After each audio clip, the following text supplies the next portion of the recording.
I'm Lindsay Chervinsky, presidential historian and head of the George Washington Presidential Library. I'm here today to answer your questions from the internet. This is President Support. Town in That asks, can Trump run again in 2028? No. Trump is constitutionally barred for running for a third term. The 22nd Amendment, which was passed after FDR ran for 4 terms, says that presidents can only run for 2 full terms. Prior to FDR, presidents generally followed George Washington's precedent of only serving for 2 terms, but that was voluntary and not required by law. Grizzly Redneck asks, what's going on with Joe Biden pardoning his own son? Well, in Article 2 of the Constitution, the president is given almost unilateral authority to issue pardons on federal offenses except for those relating to impeachment. So while lots of presidents have issued pardons we don't necessarily like or maybe feel a little bit gross, a president's pardon power is almost unilateral. George Washington was the first president to issue a pardon. One of his first was to a rum smuggler in April of 1794. Sludge Gaze asks, was the political divide always this bad? There certainly have been times where we've had very bad partisan tensions and a big divide between the 2 different political parties. The 1790s, the 1850s, the 1890s, and the 1960s were all times when political rhetoric and how people talked to one another were really intense and often quite nasty. John Adams often referred to one of his political rivals, Alexander Hamilton, as a puppy, which was the ultimate insult to masculinity in the 1790s. And John Adams' critics said he had a hermaphroditic character because his values constantly shifted. There have been times when things have been better, when political campaigns weren't quite so awful, but this moment that we're in now is probably as bad as some of the other ones we've lived through. Hi Cat Whisperer asks, how did we end up with 2 stupid, unpopular political parties that are pretty much our only alternative? Excellent question. We have what's called a 2-party system. There have been other parties over the course of American history, generally as one of the major parties breaks down and there are various different factions. So for example, in the 1840s and 1850s, there was a Know-Nothing Party. There was the Freedom Party. Then eventually the Republican Party merged a lot of those different factions into one new party. Because of the way our primary system works and the way our Congress works, it's really hard for a third party to gain any traction. But that's not necessarily the case in other types of systems. For example, if you have a parliament, like in Great Britain, there are lots of parties that have to build coalitions in order to have governing power. Alec Emily asks, why do we even have a State of the Union address anymore? It's a waste of everyone's time. The State of the Union is actually required in the Constitution. Article 2 says that the president shall, from time to time, give updates to Congress on the State of the Union. George Washington called these his addresses to Congress, and he noted that they were indeed a required act. What's interesting about the States of the Union is from Thomas Jefferson to Woodrow Wilson, they were in writing, and the president would deliver a written address. Woodrow Wilson went back to delivering this speech in person, and they have been in person at Congress ever since. And here at George Washington's Presidential Library at Mount Vernon, we have what's called an Acts of Congress. In January of 1790, as George Washington prepared to deliver his first address to Congress, or State of the Union, we think that he made these notations in his copy of the Constitution, where you can see that he has written a notation that says required, next to the responsibility to give Congress an update. And indeed he did. Every year of his presidency, he went to Congress and delivered a spoken address telling them what had happened while they were on recess and giving some suggestions for what they might consider in the upcoming term. Kai Marsh asks, did you know Teddy Roosevelt was shot before speech and proceeded to give the entire 90-minute speech with a bullet in his chest? Yes, I did know that. A man named John Schrank thought that he was having visions that told him to try and defeat Theodore Roosevelt from winning the presidential election in 1912. Now, what's amazing about why Theodore Roosevelt survived was he had the speech folded up in his pocket, and because the speech was so long, the paper was so thick that it actually slowed down the bullet and saved his life. After he was shot, Theodore Roosevelt said, "You can't bring down Bull Moose," which is where the name Bull Moose Party comes from. Rhea Soccer Crazy asks, so apparently teddy bears were named after former US Pres Theodore Roosevelt, but why? Why? Theodore Roosevelt went on a bear hunt after his presidency, but he wasn't successful and he couldn't get any, and it made him really mad.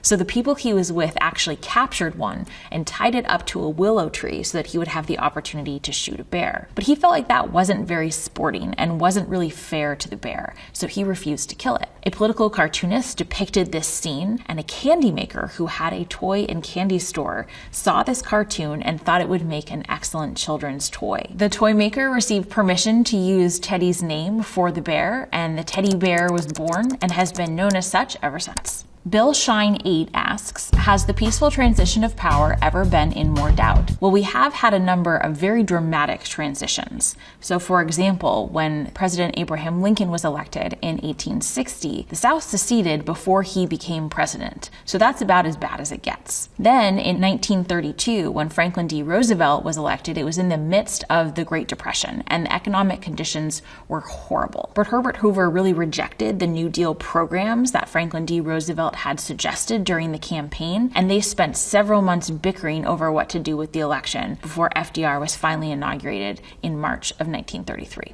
The difference with January 6th was that it was a contested transition. We have never had one candidate reject the outcome of an election, and we've never had people try to overthrow the results of an election. The South didn't like the result in 1860, and so they left the nation.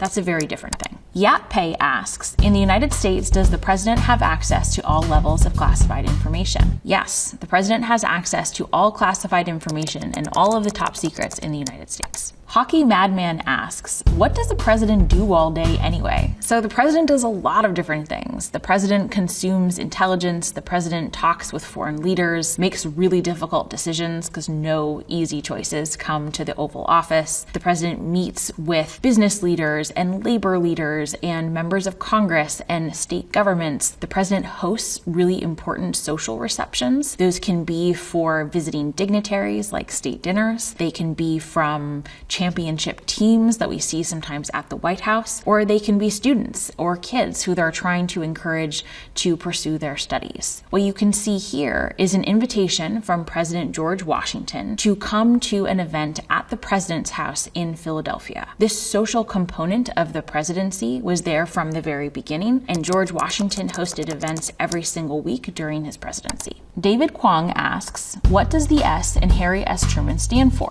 Nothing. He added it in later because he thought that he needed a middle initial. Rorden508 asks, wow, the Supreme Court in America shows the world USA does not do democracy. Apparently, any incoming president can stack its highest court like it's a perk of office. Well, the Supreme Court size is not actually in the Constitution. It's totally up to Congress how many seats there are going to be on the Supreme Court at any given moment, and indeed that number has changed. The original Supreme Court was 6 justices, and George Washington appointed all 6.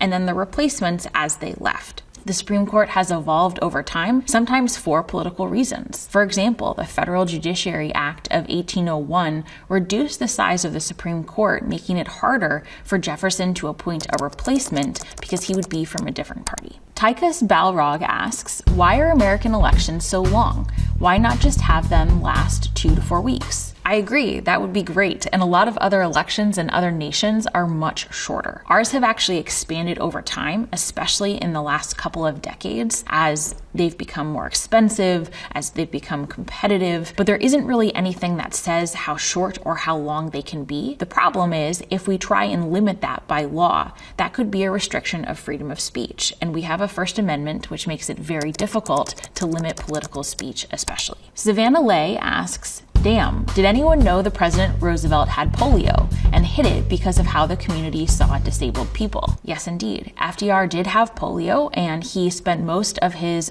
presidency in a wheelchair. He was able, with the use of braces and support from his sons and his aides, to prop himself up for speeches and press conferences, but by and large, he was unable to walk. He hid it because at the time, there was a sense that if you were physically disabled, that meant you were somehow mentally impaired as well. And he understood that it would make it much harder for him to become president and much harder for him to meet with other foreign leaders and exercise the type of power that a president is required to use. The secret largely remained such because the press were willing to cooperate. It was pretty clear to people who were around him that he couldn't move around, but there was sort of a gentleman's agreement with the press at the time that this was private information and it was not their story to share. FDR never really talked about this, and this was only something that came out much later as people began to share photos and his family began to discuss his battle with polio. Employee Aromatic 6118 asks, what do you think of George Washington's take on political parties? George Washington warned against political parties in his farewell address, which he published in September of 1796 when he announced his retirement. But his ideas about political parties are often misunderstood. He wasn't saying that people shouldn't have political ideas or that they shouldn't form groups to try and get things done. What he was saying is that when we form political parties, we often identify as a Democrat or a Republican first,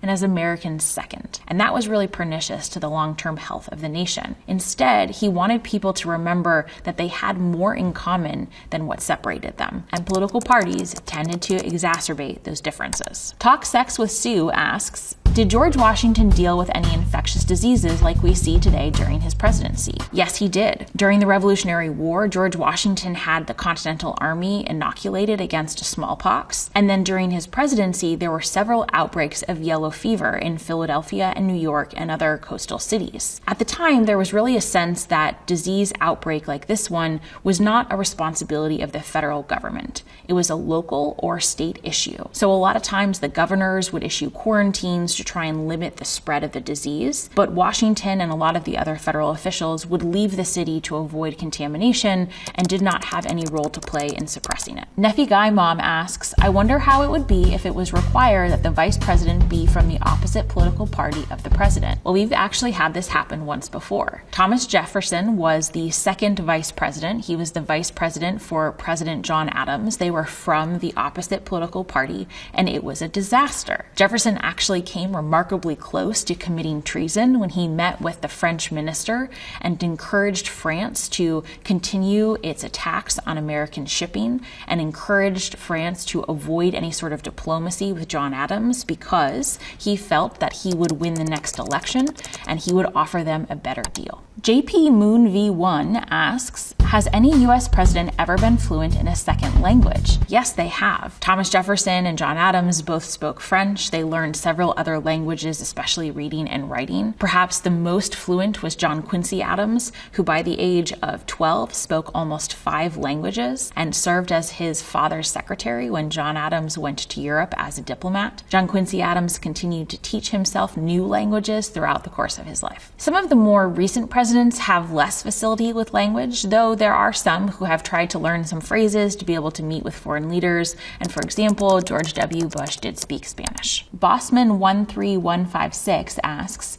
what was the greatest or most impactful speech in the history of the United States? Well, I think that has to be probably FDR's For Freedom speech, in which he argued that in order for the United States to survive as a democracy and take care of the American people, it had to provide for freedom of speech and expression, freedom of worship, freedom from want, which basically means freedom from hunger or poverty, and freedom from fear, because fear caused people to pursue things like authoritarian governments. And this speech was really important because it was done in the context of the looming World War II. It was inspiring to people who had to understand why they had to fight for democracy at a time when it didn't always seem like it was working. Gunny Sergeant USMC2 asks, who do you think was the most influential First Lady? I think that's probably Eleanor Roosevelt. Eleanor Roosevelt served as FDR's eyes and ears because he couldn't necessarily travel due to having to spend most of his time in a wheelchair. So she would travel around the country, she would meet with average Americans and report back to him what she was seeing. She also wrote a newspaper column and was the first First Lady to have press conferences. And she only invited female reporters, which allowed women to actually carve out a space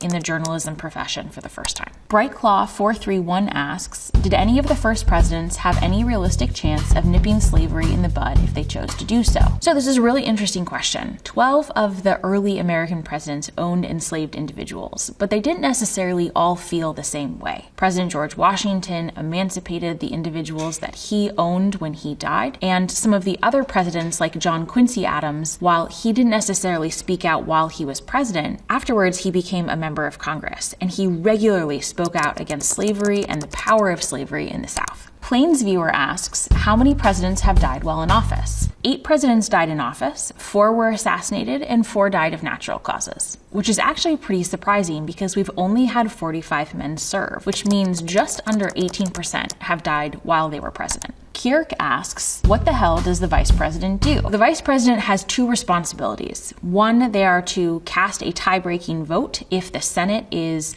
divided on a piece of legislation. Second is to have a pulse, to be a living replacement to take over the office of the presidency if he dies in office. For the modern vice president, that is still their primary constitutional responsibility. But depending on their relationship with the president, sometimes they are also tasked with other responsibilities. For example, Joe Biden was tasked with overseeing the recovery after the 2008 economic collapse. And more recently, Vice President Kamala Harris was given the responsibility of the relationship with the nations that primarily lead to immigration to the United States from the southern border. Everything else is really up to the president, and most vice presidents have been totally irrelevant in history. Stir-Fried Weiss asks, what did Ulysses S. Grant do to deserve being placed on a $50 bill? Well, Ulysses S. Grant did 2 really important things. First, he was the victorious general in the Civil War when the Union Army defeated the Confederate Army. So winning the Civil War is a pretty big deal. Second, as president, I think he's really underappreciated. He worked really hard to try and bring the Union back together after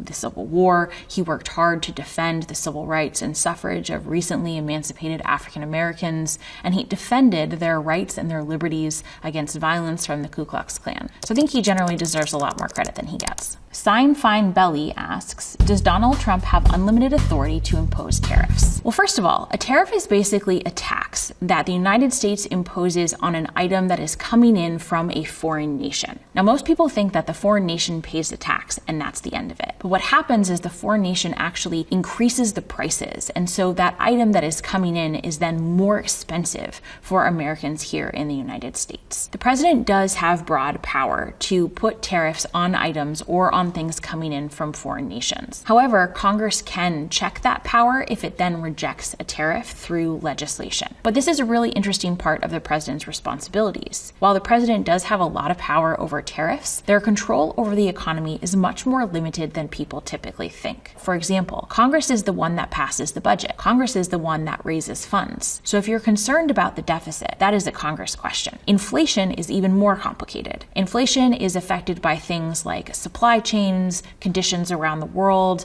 access to goods, how much people want them. And while the president can take steps to try and ameliorate that inflation, they don't have power to reduce it. Additionally, things like interest rates are controlled by the Federal Reserve, and the Federal Reserve is supposed to be independent from politics. So while the president can make a request, it's really up to them to change any sort of rate or make any sort of cut. Dan Dino Hill asks, when President Trump takes office in January, he will be the second president to own 2 presidential numbers, 45 and 47. Who was the first president to do so, 22 and 24?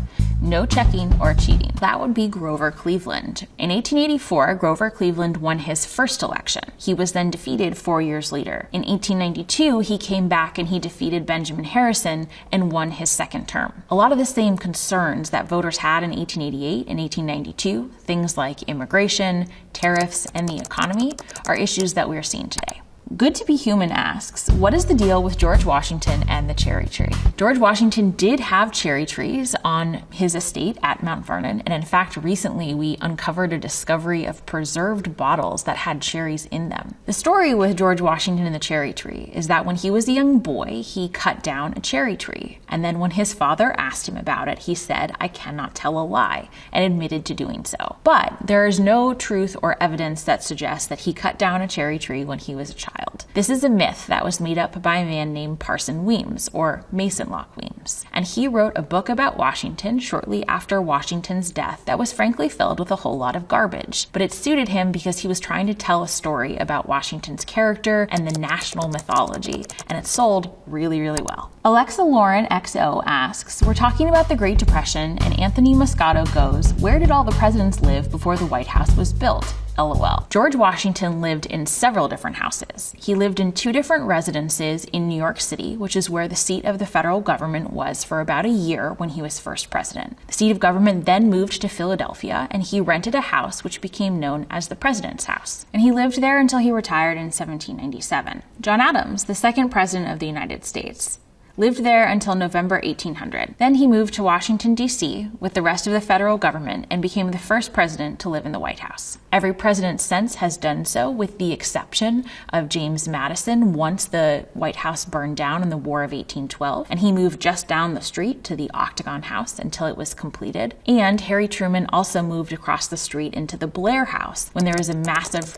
renovation of the White House during his term. He What asks, how much blame could we actually give to Herbert Hoover for the Great Depression? It definitely wasn't Herbert Hoover's fault that the economy collapsed. There were a lot of structural weaknesses and impediments in the way of a strong economy. There was a big bubble that had collapsed once it was clear that the speculation was not sustainable. Where Hoover did receive a lot of blame was his lackluster response. He believed that the economy would right itself and capitalism could be trusted to take over, and he didn't do much to try and take care of the American people when they were really suffering. So I think he could definitely be blamed for not doing enough to try and fix the Great Depression. History in Brief asks, so was Edith Wilson the actual president for a year while Woodrow was recovering from a stroke? Hashtag Edith Wilson, first woman president. Well, she certainly didn't have the official title or the official office. But yeah, I think Edith Wilson was primarily acting as president for most of the time that Wilson was incapacitated. She determined who came in to see him, who got to talk to him. She would report back his decisions at a time when we know that he wasn't really able to speak and we're not really sure he understood what was happening. So she had enormous authority that was not elected or was given to her by the Constitution. What's most important about this is that most people didn't really know what was happening. The cabinet had a sense that Wilson was far more ill than people realized, but most people were not permitted to actually see the president, and so most Americans did not know who was actually in charge. My Tai asks, Alexa, what presidents have been impeached? Well, there have been 4 impeachments in U.S. history. The first, Andrew Johnson, was impeached for trying to remove cabinet secretaries, which violated the Tenure of Office Act. Bill Clinton was impeached for lying under oath, and Donald Trump was impeached twice. First, for withholding funds from Ukraine for political purposes, and then for his role in the January 6th insurrection. No president has been removed from office. South Bay Boy 8 asks, there haven't been 2 presidents in a row of the same party since Reagan and H.W. Bush. Why do you think this is? Well, I think the American people get frustrated with a party. They have relatively little patience and frankly sometimes short attention spans, and so they want to elect something new. That hasn't always been the case. Franklin D. Roosevelt, of course, won 4 elections in a row, and then Harry Truman won an election in his own right, and he was from the same party. Chopstick Fury 01 asks, which president would you have the hardest time beating in a drinking contest? That would have to be James Buchanan. James Buchanan was known for being able to put down quite a number of bottles of liquor and not even show it, so he would definitely drink me under the table. Crates of Nutella asks, just how much security do past presidents get, and how extensive is it? Past presidents get Secret Service protection, as do their spouses, and this was required by a law passed in 1965 after Kennedy's assassination, which recognized that both presidents and former presidents often receive threats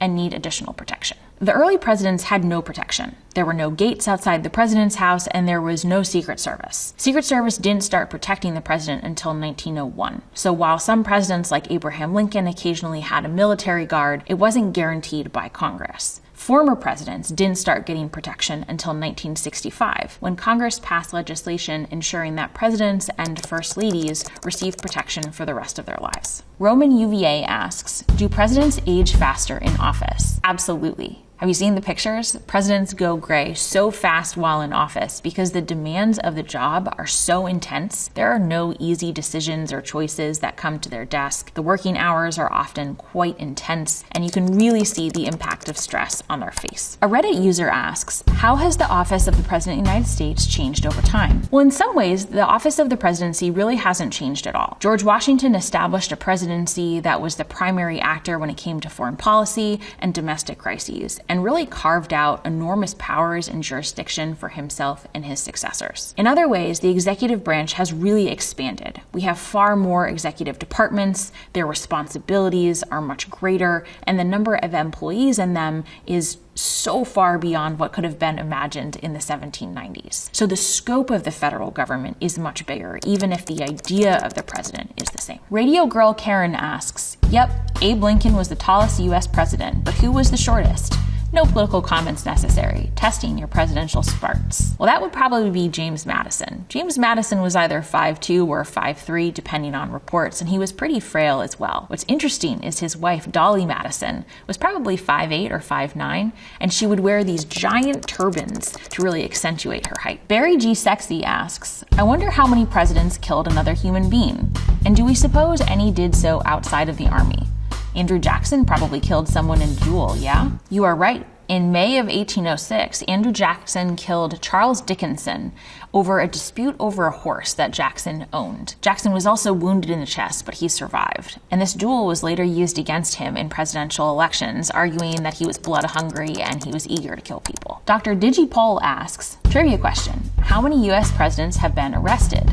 Bonus, name them. During the presidency, just one, Ulysses S. Grant. Ulysses S. Grant was arrested while president for speeding down Pennsylvania Avenue in his horse and carriage, and he had been warned repeatedly by police that he was going too fast, but he couldn't help himself, and he really loved a fast ride. Tyler Syke asks, who do you guys think was the most stylish president of the 20th century? Well, Barack Obama got a lot of flack for his tan suit, but I personally thought it looked great. Other presidents that were known for being quite debonair include John F. Kennedy and Ronald Reagan as well. I Fight Possums asks, what presidents had unusual interests or hobbies? FDR was an avid stamp collector, and his stamp collection is still available at his presidential library. Cal Lover asks, how much do presidents get paid? Currently, presidents make $400,000 a year. Originally, the salary was for $25,000, which was a huge amount of money in 1789 when George Washington became president. But that money had to cover rent for the president's house,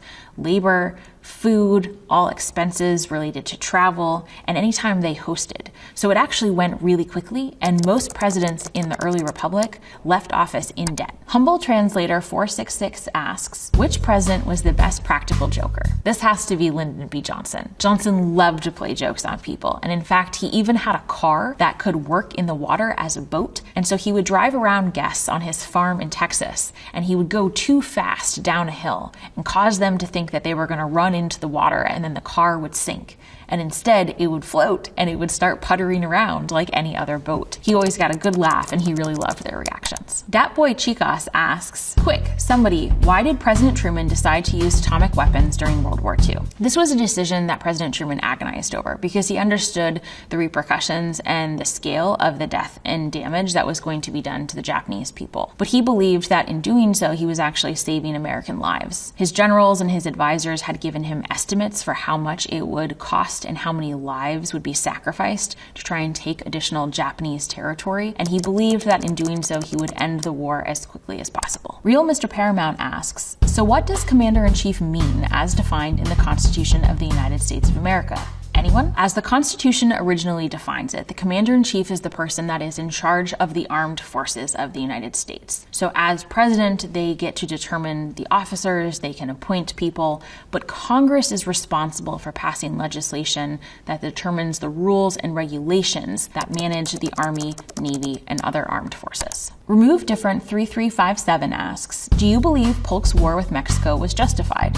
And should we view the war as a positive or negative of his legacy? Polk's legacy is really interesting because he was generally viewed as actually one of the most effective presidents. He came into office saying he wanted to accomplish a couple of things, including annexing Texas and getting more territory in the Northwest. And he did those things, and then he left after one term. So in terms of promises made, promises kept, he is certainly up there. However, The war with Mexico was very much ginned up to try and seize additional territory. And in doing so, it killed a lot of innocent people, it displaced thousands of native Mexicans, and it led to the expansion of slavery in the American West, which was the major trigger that led to the Civil War. My Vote Doesn't Matter asks, who's your choice for the best president on foreign policy? It's really hard to choose best and worst because there are so many options, but one of the most effective presidents on foreign policy was George H.W. Bush, who oversaw the end of the Cold War in a peaceful way. There were no nuclear explosions, there was no World War III, and he did so exercising restraint and humility. He didn't gloat, and he really could have. But he was only a one-term president. The thing is, the American people very rarely vote on foreign policy, and we tend not to reward people